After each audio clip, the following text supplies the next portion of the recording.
11 types of people you should never tolerate. Brainy Dose presents 11 types of people you should never tolerate. Do you know someone who makes you want to pull your hair out or run for the hills? Well, I'm here to tell you, you don't have to put up with it. Identifying these toxic personalities and knowing when to distance yourself can help you safeguard your peace and happiness. Let's talk about the controllers out there. These folks, they want to run the show, your show. They've always got an opinion, always got to put their 2 cents in, and they think their way is the only way. You see, controllers, they thrive on control. They need to dictate, to manage, to steer the ship, and that's fine if it's their own life, but they cross the line when they start trying to control yours. They'll tell you what job to take, who to date, how to spend your money. It's like they've got this blueprint for your life and you're not following it to the letter. Now, look, it's one thing to offer advice when asked, but controllers, they don't wait for an invitation. Don't let anyone, not even a controller, take that power away from you. Next up, we've got the entitled. These folks, they think the world owes them something. They expect special treatment, preferential treatment, like they're royalty without a crown. You know the type, right? They cut in line, they demand the best table at the restaurant, they expect you to cater to their every whim, and heaven forbid you don't meet their lofty expectations, because then the whining starts. They act like you've personally offended them, like you've committed some grave injustice by not recognizing their inherent awesomeness. And you know what's at the root of it? A sense of entitlement so deep, so ingrained, that they genuinely believe they're better than everyone else. Now here's the thing, nobody is entitled to anything they haven't earned. Respect, kindness, consideration, those are earned, not given freely to those who demand them. So how do you deal with these entitled individuals? Simple, you don't give in. Now let's talk about the saboteurs in your life. These are the folks who, consciously or unconsciously, try to hold you back from achieving your goals. They're jealous, they're insecure, and they'd rather see you fail than succeed. They might disguise their sabotage as concern, Oh, honey, are you sure you can handle that promotion? It seems so stressful, or they might try to tempt you away from your goals with distractions. Come on, let's just go out for drinks instead of you working on that project. But deep down, they're hoping you'll stumble, that you'll fall flat on your face. They feed off your failures, your setbacks, because it makes them feel better about their own shortcomings. Do you have that one friend who always seems to rain on your parade? The one who downplays your accomplishments or points out the potential pitfalls of your dreams? That's a saboteur in action. True friends celebrate your victories and offer a shoulder to cry on during setbacks. Let's talk about the hypocrites. You know the type. They've got a rule for you and a rule for them. They're quick to point out your flaws, but God forbid you mention theirs. Hypocrites are masters of double standards. They preach about honesty and integrity, but they lie and cheat their way through life. They demand loyalty, but are quick to throw you under the bus if it benefits them. It's all about appearances with these folks. They want to be seen as righteous, as morally superior, but behind the facade, it's a different story altogether. They're all talk and no action, all bark and no bite. You can't change a hypocrite. They're too busy being self-righteous to see the error of their ways. Next up, we've got the pathological liars. Now, everyone tells a little white lie now and then, but pathological liars, they take it to a whole other level. These folks, they lie about everything, big and small.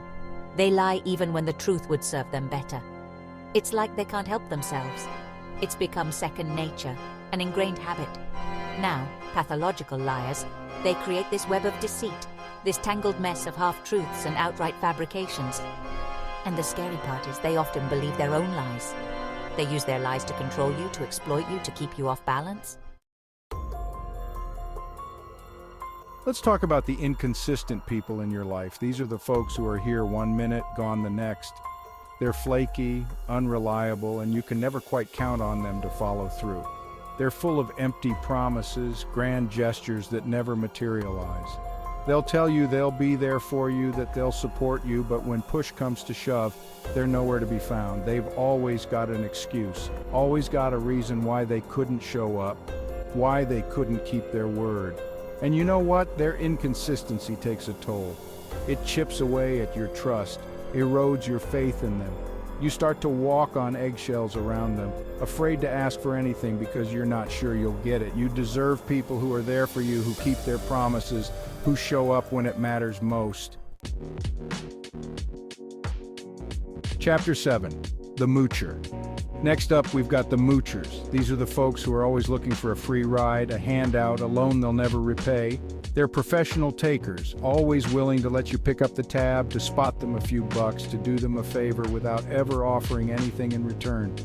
Now, look, there's nothing wrong with helping others. Generosity is a wonderful quality, but moochers, they take advantage of your kindness. They see your generosity as a weakness, an opportunity to exploit.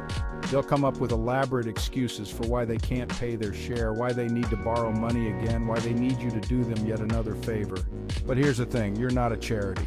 Moochers, they drain your resources, your energy, your patience. Chapter 8. The Social Climber. Let's talk about the social climbers, the folks who are always looking to climb the social ladder, no matter who they have to step on to get there. These folks, they're obsessed with status, with prestige, with being seen with the right people. They're social chameleons, changing their colors, their personalities, to fit in with whoever can benefit them most. They'll flatter you, befriend you, pretend to be interested in your life, but it's all a facade. They're not interested in you, they're interested in what you can do for them and how you can elevate their social standing. Now, social climbers, they're masters of networking. They collect contacts like trophies, always looking for the next person who can open a door, who can give them a leg up. True friendship, it's not transactional, it's about mutual respect, support, and genuine affection. Chapter 9. The Abusive. Now, folks, this next one is serious. We need to talk about the abusive. This isn't about annoying habits or personality quirks. This is about behavior that is harmful, damaging, and unacceptable. Abuse can take many forms: physical, emotional, verbal, even financial. It's about power and control, one person exerting their will over another. Now, abusers, they come in all shapes and sizes. They can be partners, family members, friends, even colleagues. They might be charming, charismatic, even loving at times, but beneath the surface lies a need to dominate, to control, to belittle. Abuse is never okay. It's never the victim's fault. If you're in an abusive situation, please reach out for help. Chapter 10. The Energy Vampire. Let's talk about energy vampires, those people who leave you feeling drained, exhausted, like they suck the life force right out of you. You know the type, they're always negative, always complaining, always got a problem that needs solving.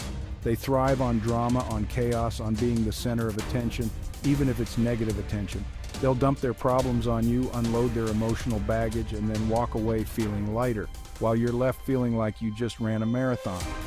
Now, energy vampires, they're not always aware of their draining effect. You have the right to protect your energy, to set boundaries, to limit your exposure to these emotional black holes. Chapter 11. The Habitual Offender. Finally, let's talk about the habitual offenders. These are the folks who just don't seem to learn from their mistakes. They apologize for their behavior, promise to change, but then they turn around and do the same thing again and again and again. It's like they're stuck in a loop, a cycle of bad behavior they can't seem to break free from. Now, habitual offenders, they might be dealing with their own issues, their own demons, but that's not an excuse for repeatedly hurting, disrespecting, or disappointing you. You can't change someone who doesn't want to change.